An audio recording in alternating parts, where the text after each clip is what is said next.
Είμαι άργος με 6 παιδιά και... Παλιότερα είχες κάνει δήλωση ότι είχες 4 παιδιά. Τα δύο πώς προέκυψαν τα δύο? με 2 τραγουδίστριες.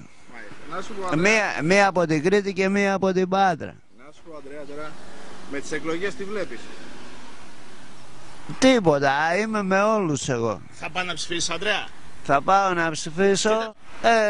Όποιος βγει είναι φιλαράκια μου. Και Σαμαρά έχω ψηφίσει και Παπανδρέου έχω ψηφίσει, από όλα τα κόμματα. Πώς τη βλέπεις την κατάσταση, Ανδρέα, στη χώρα? Στη χώρα, τώρα αρχινάει η κρίση στη χώρα. Δηλαδή μέχρι τώρα δεν είχαμε κρίση? Όχι. Είσαι ικανοποιημένος από τη μέχρι τώρα πορεία? Μέχρι τώρα η πορεία μου είναι, έχουμε χάσει τα παιδιά μας, να πούμε, δεν μπορούμε να τα δούμε. Όπως προχτές έδειχνε η Χατζη Βασιλείου και εντάξει δεν τρέχει και τίποτα, αλλά δεν πρόκειται να πάρω εγώ κανένα πακέτο. Να σου πω, Ανδρέα, ποιος νομίζεις ότι θα βγει τώρα στις εκλογές? Όποιος βγει είναι φίλος μου. Αυτοδυναμία, θα έχουμε αυτοδυναμία? Όχι ποτέ. Να σου πω τώρα σοβαρά, τι βλέπεις τώρα, 6 Μαΐου τι θα βγει? Θα σωθεί η χώρα?